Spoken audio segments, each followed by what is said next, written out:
Hey guys, it's Marcia and welcome to Really Seriously For Real. So listen, I already know that I'm like 4 episodes behind, so I'm just gonna dive right on in and just not worry about all the extraness. But I do wanna say, I hope that everyone is doing well and that, we're doing our social distancing and that everyone's just staying safe and being there for each other. But with that being said, let's talk about some stuff that will bring us joy, okay? The Ballad of Roger Mack. All right, so at this point, everyone has gathered for the big battle, all right? And so this is Governor Tryon's army against the Regulators. Big bad battle of the season, right? It wasn't as Roger-centric as I thought it would be, considering the title. Now, of course, they opened the episode with Roger reminiscing about his father and the fact that his father was lost in battle before he ever had a chance to really know him at all. And so he doesn't want that same thing to happen to Jimmy. So there's like this really, this tender opening between Roger and Brianna. And that's how we kick things off. Now, the other thing is Jamie. Today's his birthday. He turns 50. That is a glorious 50 if I ever saw one, right? And so Claire decides to give him like a Marilyn Monroe level happy birthday song, if you know what I mean, Mr. President. In other words, a little sexy, sexy time, right? Okay. Now for Jamie though, he did discuss the fact that his age now is older than what his father was when his father passed away. So, he has made it longer than what his father did on earth. So, it was deep. It was a lot of reflection on these father figures. All right, so now there's also another part there where Jamie, he does a ceremony on the water, okay? So, gives us a little chest action. And so, interestingly, he is using this opportunity to call on the spirit of Dougal Mackenzie. So that was interesting because it was just like, oh, cool, kind of bringing his aura into the scene here. Honestly, I think it was just like, let's get Dougal on the brain. Remember that guy? Remember him? Graham McTavish. The only problem I had with this is that he cuts his hand. A big old gash in your hand. I don't care who you are. There is no way that you're going to be able to properly wield a weapon or fight or whatever when you are already going in to the battle at a disadvantage. I'm just saying. Who's with me? Comment down below. Okay, so now Brianna. So now we gotta bring Brianna over to the action. She was in Hillsborough, and so she was hanging out with a friend of Aunt Jocasta, right?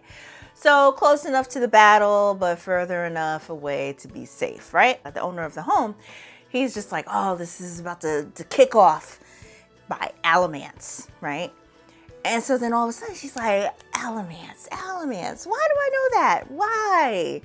And so then all of a sudden it's like, boom, light bulb. This is something that I heard in my history class, whatever the case is. So she goes there, and this is where we get the scene where she's telling everyone, like, this battle was looked at as a spark to the American Revolution.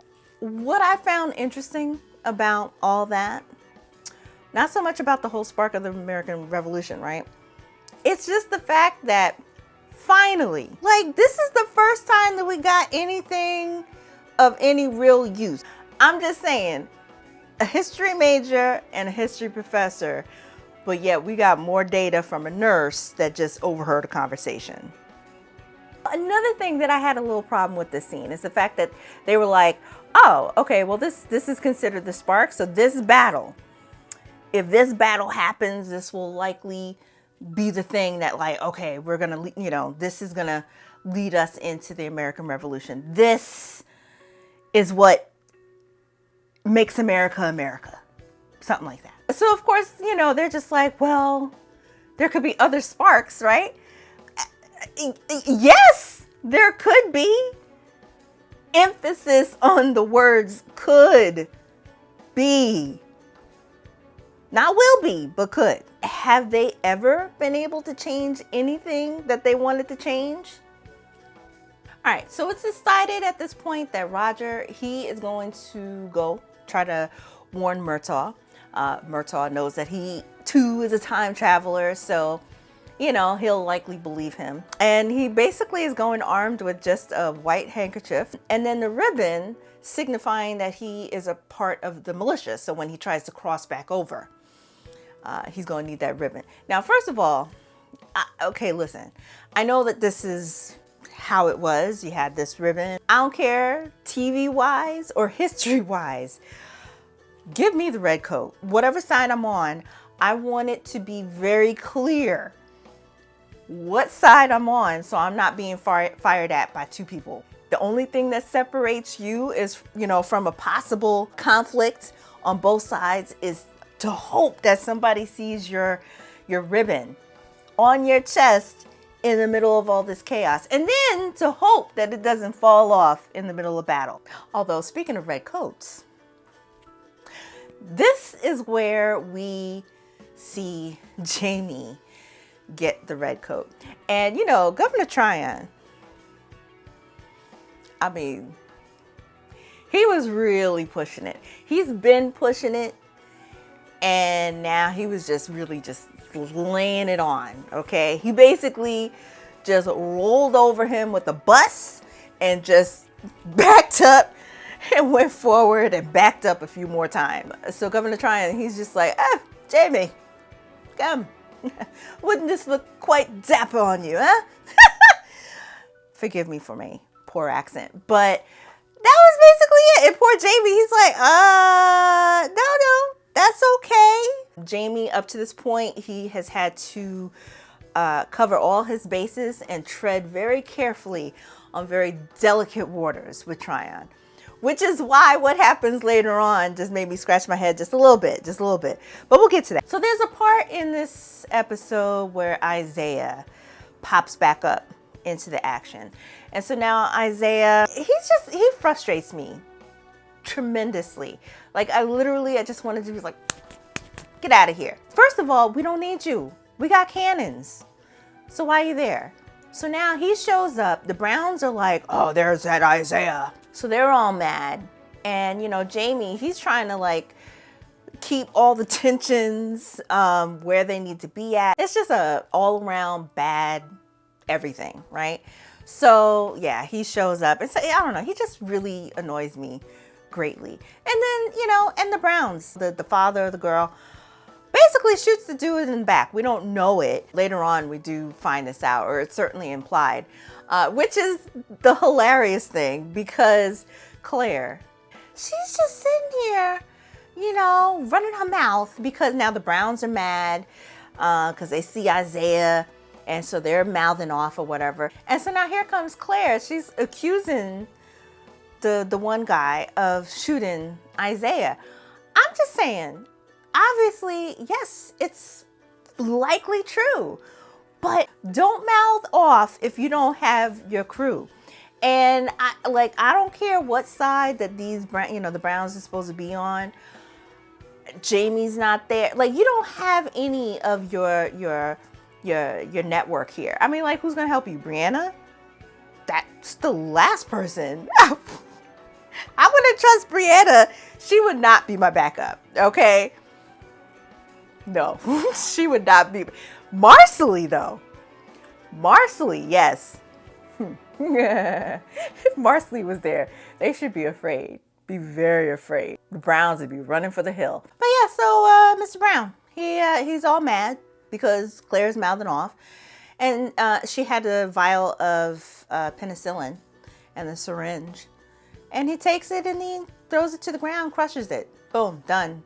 That's it. There goes that penicillin. All right, so now actually before the fighting even got started, Roger, like on his way out, because he had went over there and he was like, you know, Murtaugh, try to get away. And so Murtaugh's like, hello, do you see all these people? Because actually that was funny because when Roger did get to the regulator camp, Murtaugh was, you know, riling up the troops, right? And they're just like, yeah, get them all, right? And then here comes Roger like, dude, y'all are going to lose. You're going to have to change their mind. And Murtaugh's like, did you just see them? Like, were you not just standing there? Roger, he's making his way out of the camp. And so he runs into Murtaugh Mackenzie. And so this is the ancestor of his that he had helped when he was on Bonnet's ship, because Bonnet was tossing people off the boat. Women and children didn't matter. So she was hiding, and so he was bringing her food or whatever like that. So he runs into her at this camp. At the end of this whole exchange, he hugs her. Dude, you've been in this time frame long enough to know. Don't be like, know your boundaries. Why are you? Because you know what? Even in a good year, don't be hugging up on people you don't know like that. Okay? Just, Of course, we hear this voice off camera, off screen, right? And so I'm just like, wait a minute. Dang, that voice sounds familiar.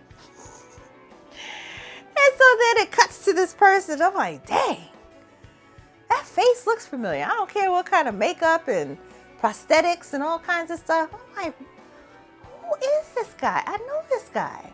And I'm listening to the voice, the mannerisms, the anger, everything. And I'm just like, okay. Now I know that they brought up Dougal before. But I'm like, this dude is really sounding like Dougal Mackenzie. And so the episode is playing. So I'm on IMDb, like, Outlander episode. I was just so tickled by the fact that that was really Graham McTavish. But then Roger is knocked out. So that's the last that we see of Roger. Back to the battle. Jamie, he's running through the woods. He ends up finding a regulator that he recognizes. And so this guy tries to kill him. But then he gets knocked out, and it's Murtaugh. And so then Murtaugh and Jamie, they have that moment, you know, smiles between the two of them. They kind of relax their guard. I'm like, oh, that's the first problem. But I relax mine too. I'm just like, Murtaugh. And then like something straight out of Game of Thrones, Murtaugh gets ollied. My Game of Thrones fans, you know exactly what I'm talking about. When Ollie took out Ygritte. Y'all know one of my favorite characters is Murtaugh. I am a sucker for the first couple of seasons, especially season 1. And there's just something so special about Murtaugh, and I love him. I just love him. I was hurt. I was hurt. You know, and it was like after it happened, I was like, oh. And then it was like, oh, this, ooh. Hit me even worse than what I thought. It was bad. It was bad. I'm like, listen, we can't be going through any Kleenex like this because people don't know how to buy stuff nowadays. You know, Kleenex and tissue and toilet paper and all this stuff, other stuff like that. So I can't be crying like this and using up all my tissue. But they had me going. It was deep. I felt so bad for Jamie, and Jamie, he's just like, help me. And here comes, was it John Quincy something? Meyer? John Quincy Meyer. And so he's just looking at him like, Murtaugh gone. He's gone. But then Jamie cut him this look like, what? And John, he's like, all right, let's get him to the infirmary. Like, I'm not going to mess with Jamie right now. And so, yeah, they bring Murtaugh to the infirmary. Claire and Brianna are like, oh. She closed the curtain behind them and she walks out. And honestly, she was probably like, okay, if Murtaugh didn't make it, Roger is screwed. Just before Jamie goes out to look for him, Jamie has this altercation with Tryon because Tryon, he's just walking around like, let's go celebrate. Let's pop some bottles. All right, come on, Jamie. You want to go? And Jamie has lost this father figure, right? So it's just devastating. He spent so much time trying to save his life and he failed. And that is devastating. So I totally get where, you know, he practiced so much restraint with Tryon up to this point. But that was just it. He's just like, there's nothing to celebrate, you know? And he just goes off on Tryon. And Tryon, his face, he's just like... But the whole time, I'm just like, okay, dude, I know that you're upset. but you better be careful with what you say to this guy, right? And so honestly, even Tryon, he said the same thing. He's just like, I'm gonna let this slide. Jamie, he collected himself, and so he's just like, yeah, I've paid my debt. He takes off that coat and he throws it to the ground. They set out to search for Roger.